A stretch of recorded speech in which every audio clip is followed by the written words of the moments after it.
We choose to go to the moon.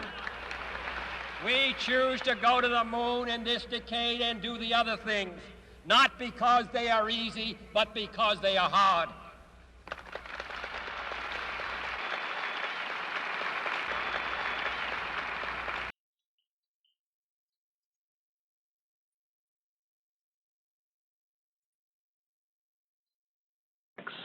The command module is the flying nerve center for man's reach to the moon. It is 12 feet high and slightly less than 13 feet across the base. At launch, the command module weighs over 12,000 pounds.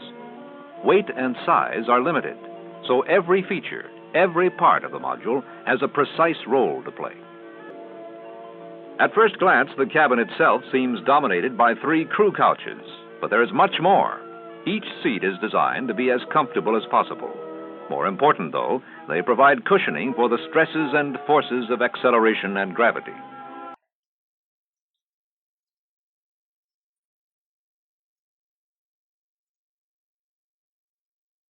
To understand the part that Lunar Orbit Rendezvous plays in a manned lunar mission, we must first review the overall mission plan. The lunar spacecraft will lift off from the Earth and go into orbit about it. At the proper time, the spacecraft will inject onto its lunar transfer trajectory. As the spacecraft approaches the moon, it slows down and goes into lunar orbit.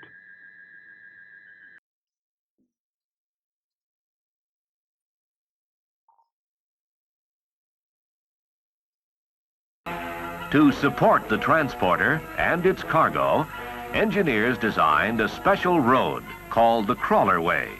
It is equal in width to an 8-lane parkway. The 45-story launch tower and its Apollo Saturn V cargo are moved from the VAB to the launch pads by a transporter designed by Space Center engineers. At each corner of the vehicle were assembled double tracks 10 feet high and 40 feet long. On these tracks, the transporter creeps along at 1 mile per hour. A diesel-electric system mounted under the decking develops 5,600 horsepower. 2 diesel engines supply energy to electric motors at each corner, which in turn deliver motive power to the huge tracks.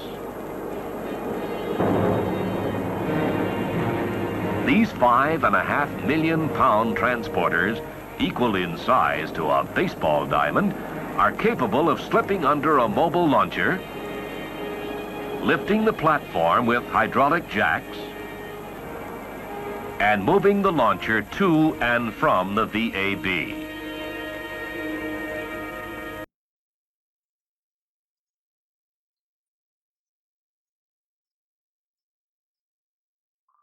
Here they are as they left the Manned Space Center, Armstrong, and then I believe it's Collins and then Aldrin, and takes them up a couple of floors to the second level, then and a salute, which was new.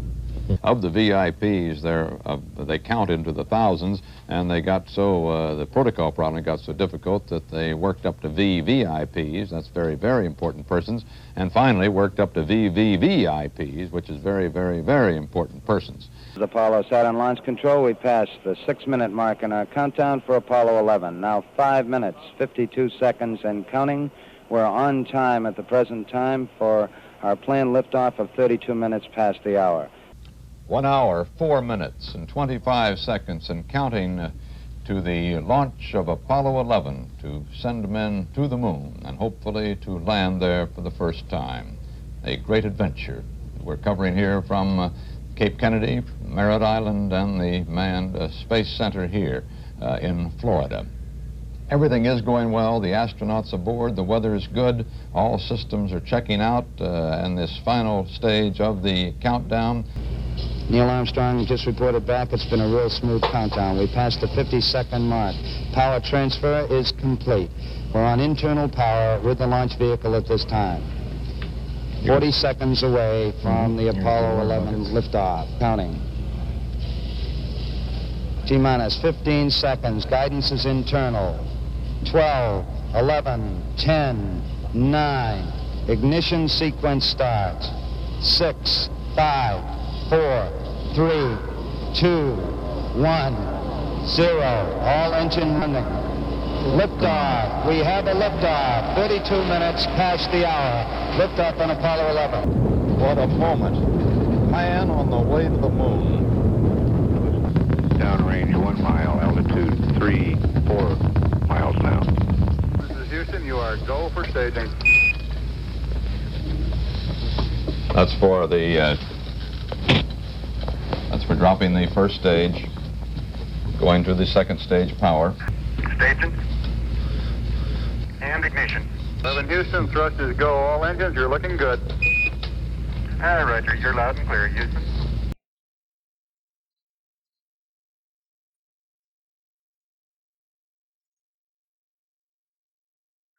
We just heard from the spacecraft that they have ignition of the S-4B third stage. We have ignition and thrust is go, they said. This third stage now to burn for 5 minutes and 47 seconds to increase their speed by 7,000 miles an hour, put them on the way to the moon.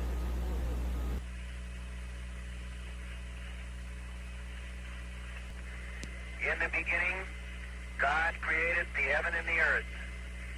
And the earth was without form and void, and darkness was upon the face of the deep. And the Spirit of God moved upon the face of the waters. And God said, "Let there be light." And there was light. And God saw the light, that it was good. And God divided the light from the darkness.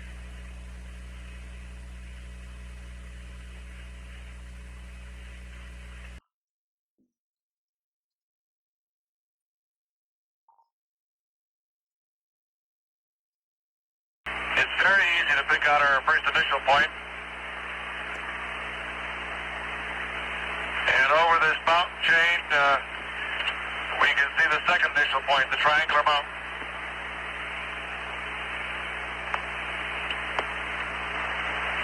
We're coming up on the craters Colombo and Gutenberg. Very good details visible. Good radar data. Altitude now 33,500 feet. 875 feet. Guys looking good. Down a half. 6 forward. 60 seconds. Lights on. 6. Down 2.5. Forward. Forward. Good. 40 feet down 2.5. Picking up some dust. 30 feet, 2.5 down. Straight shadow. 4 forward. 4 forward. Drift into the right a little. 6. Down a half. 30 seconds forward. Just. Good. 8.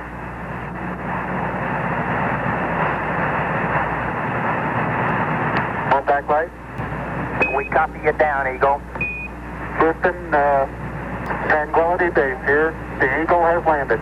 Roger, Tranquility. We copy you on the ground. You got a bunch of guys about to turn blue. We're breathing again. Thanks a lot. Man on the moon.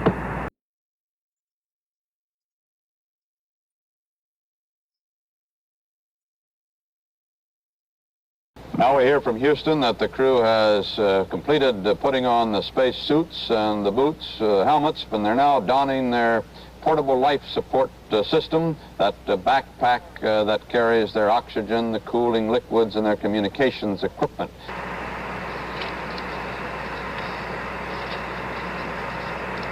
The hatch is coming open. Okay, Houston, I'm on the porch. Roger, Neil. Okay, I just checked. Getting back up to that first step. That isn't collapsed too far, but it's adequate to get back up. Roger, we copy. It's a pretty good little jump. That's one small step for man. One giant leap for mankind. Here, men from the planet Earth. First step foot upon the moon. peace. It came in peace for all mankind. I was strolling on the moon one day in a merry, merry month of December. Now, May.